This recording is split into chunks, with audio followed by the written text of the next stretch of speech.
Дорогие друзья, мы с вами находимся в Екатеринбурге. Здесь, как вы знаете, все еще работают Токарусы 283. В Москве таких уже лет 20 как не осталось, а здесь они все еще работают. Вот, пожалуйста.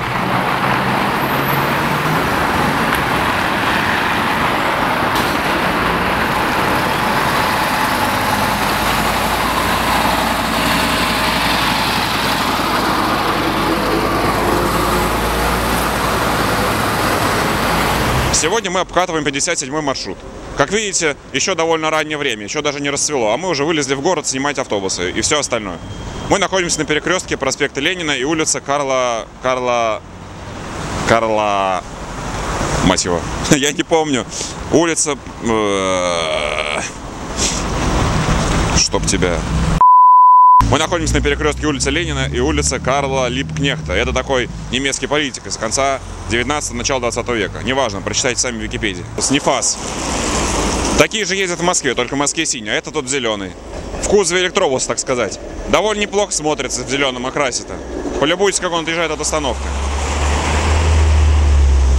Продолжаем парад автобусов. Следующим у нас едет НИФАС более старого образца. К сожалению, не разбираюсь в моделях. Вот вам белый НИФАС с синей полосой. А мы тем временем находимся в Екатеринбурге. Это у нас проспект Ленина, дом 36. Полюбуйтесь на этот чудовищный пешеходный переход через 10 полос. Здесь даже нет островка безопасности. А если мы не успеем перейти дорогу до зажигания красного, мы вынуждены будем застрять между двумя трамваями. Это как-то странно, вы не находите? Власти Екатеринбурга, но сделайте его уже наконец по адресу проспект Ленина 36, островок безопасности. Потому что переходить опасно. Чуть не попали под трамвай, когда переходили этот вонючий переход.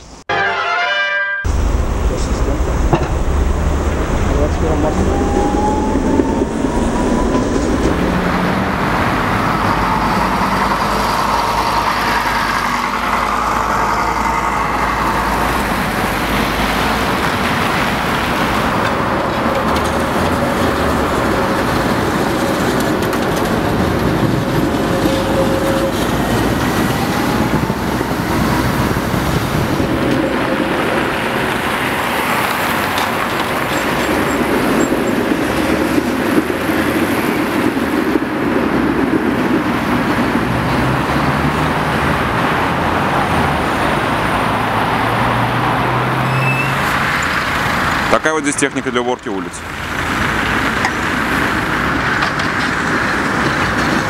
Транспортная система Екатеринбурга представлена троллейбусами, автобусами и трамваями. Здесь не такое уж большое разнообразие моделей. Начнем с трамваев. Самая распространенная модель здесь это Татра Т3. Таких трамваев довольно много по всей России можно встретить. И к тому же в Чехии и в Восточной Европе они также эксплуатируются. Строили их в Чехии с 1972 и примерно до конца 2000-х годов. Таких трамваев выпущено около 14 тысяч, и в том числе они поступали в Екатеринбург. Как вы видите, они здесь ездят также и по системам многих единиц, то есть сцепленных в виде поезда.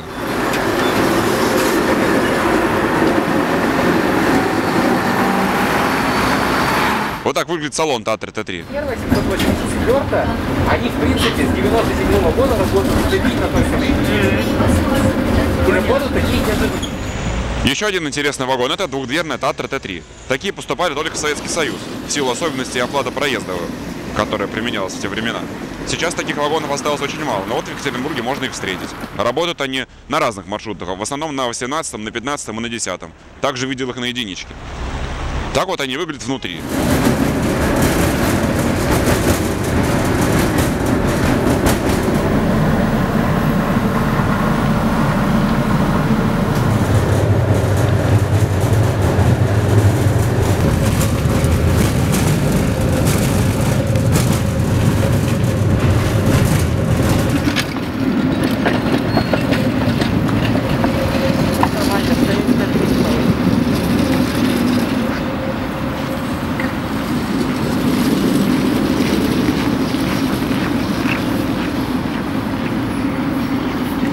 Кроме того, здесь есть вагоны Т6Б5. Это, так сказать, продолжение серии Т3.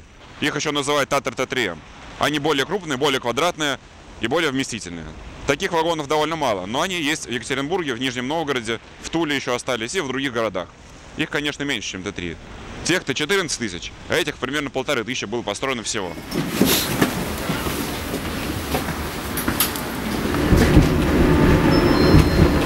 Остановка площадь 1901. Уважаемые пассажиры, При выходе на проезжую часть будьте внимательны и осторожны. Переходите проезжую часть в строго установленных местах.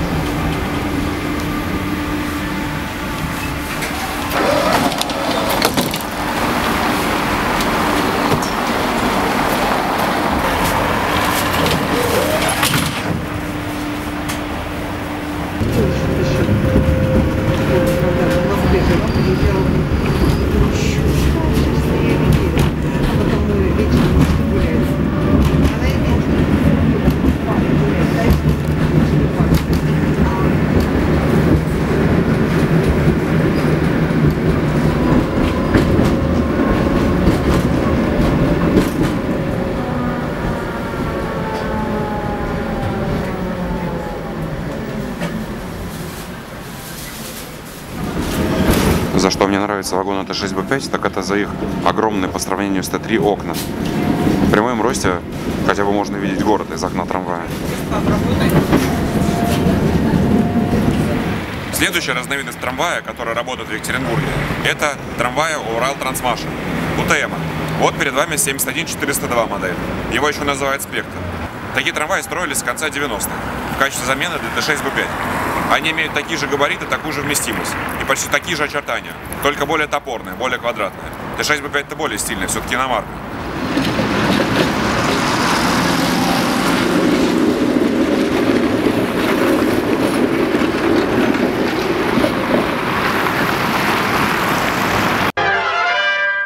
Троллейбусный парк в Екатеринбурге не блещет разнообразием. Вот это вот, например, проехал Троллза Оптима. Таких троллейбусов здесь около 5 штук, довольно мало. Гораздо больше здесь ДИУ-9, различных модификаций. Многие из них выпущены еще до 90-го года. Есть троллейбусы 89-го года, вроде этого. Это как раз ДИУ-9В. Вот еще один ДИУ-9. В принципе, почти все троллейбусы здесь именно такие.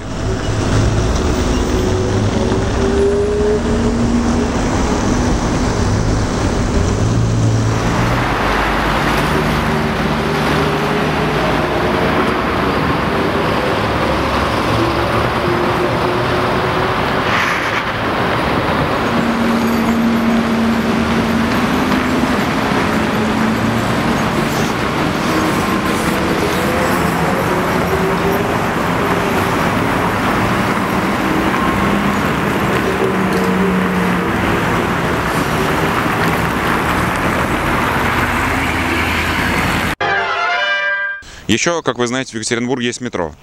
Но мы им почти не пользуемся в этот раз. Зато сняли все возможные поезда, которые здесь работают.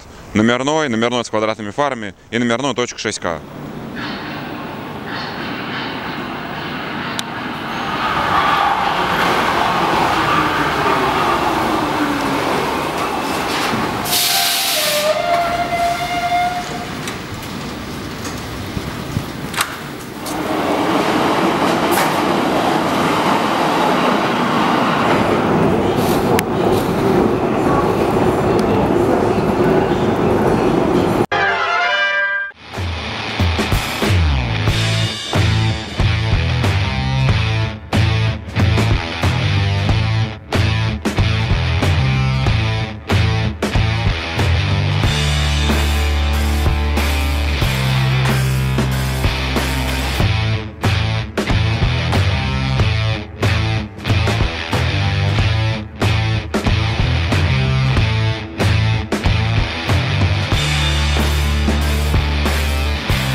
Дорогие друзья, мы находимся в Екатеринбурге на пересечении проспекта Ленина и улицы Карла Либкнехта.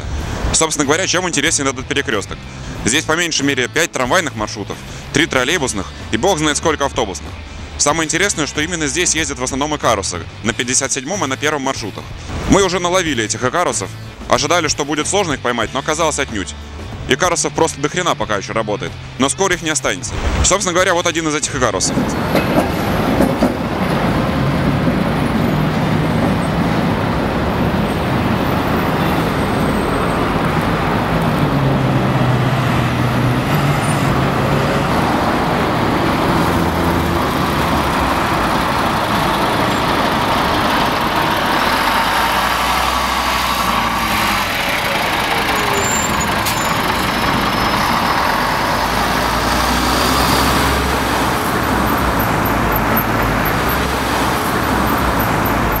Автобусы Карус 283.10.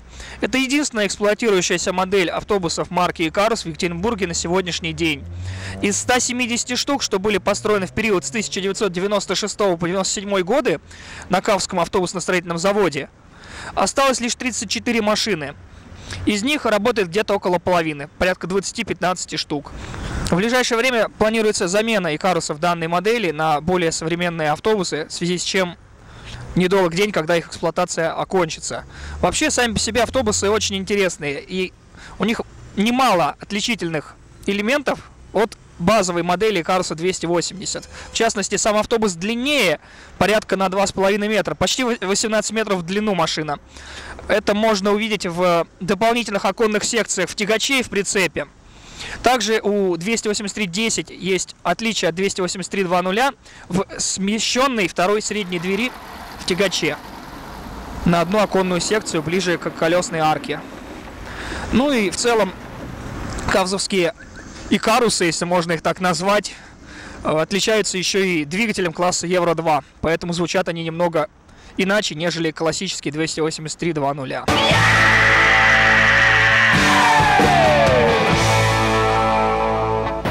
Садись 5. Это все, конечно, интересно. Давай сюда свои эмоции. Быстрее. Эмоции давай. Игорь хочет от меня эмоций. Какие можно сказать эмоции, когда ты ни хера не покатался на этом Икарусе вдоволь? Когда ты просто все время бесконечно его снимаешь и снимаешь. Нет, круто, безусловно, клево поснимать Икарусы, потому что Икарусов в Москве нет с 2014 года, то есть нет 6 лет Икарусов в Москве в принципе. И сам по себе Икарус, конечно, вызывает классные ощущения, особенно вечерний Икарус. Он более-менее, кстати, теплый в тягаче здесь. В хвосте похолоднее, но в принципе это обычная история для Икарусов, как для московских, так и для любых, потому что протопить Икарус — это фантастика.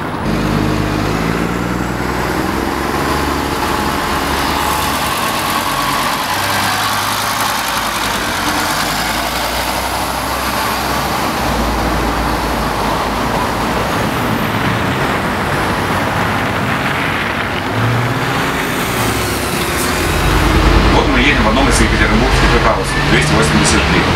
Номер автобуса 934.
Очень удобно.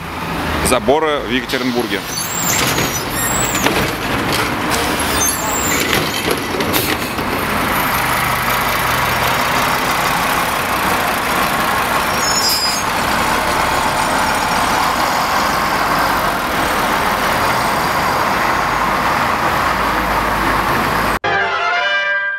Приехали в Волгоградский район.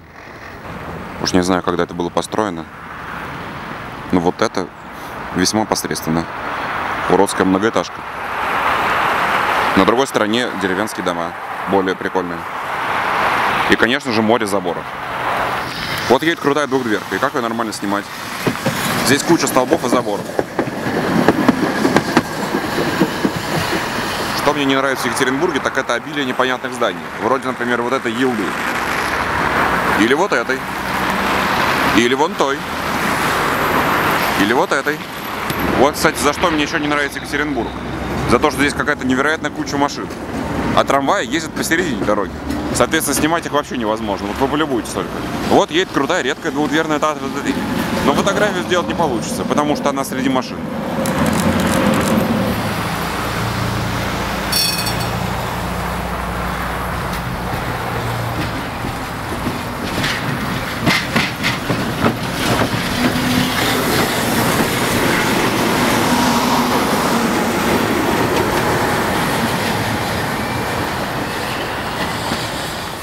Так, это у нас в Екатеринбурге одна путка есть, оказывается.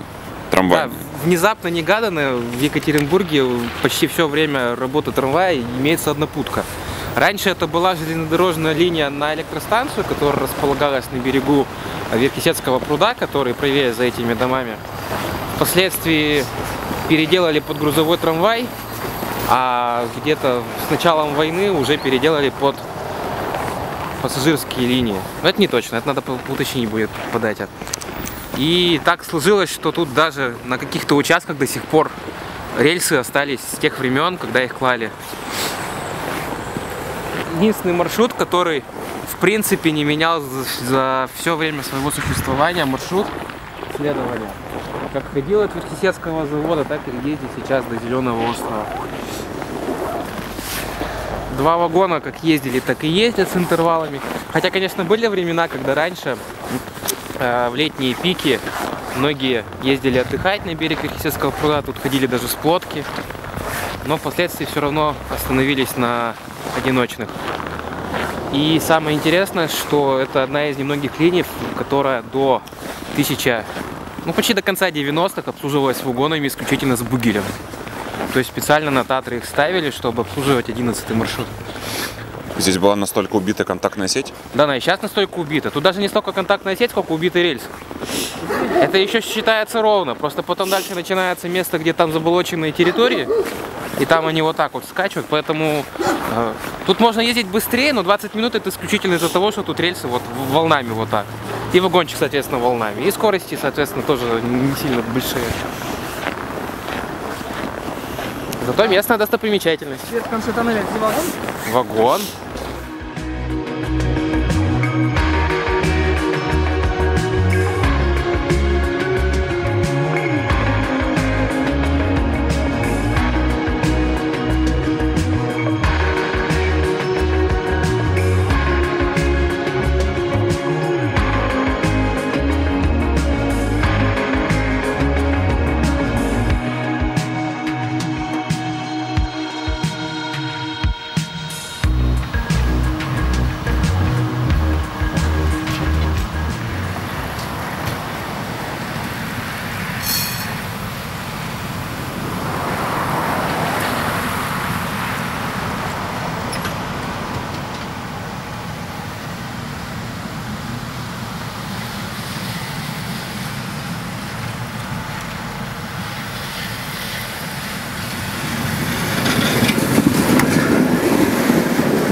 С вами был Иван Ревенков, специально для канала Абросимова.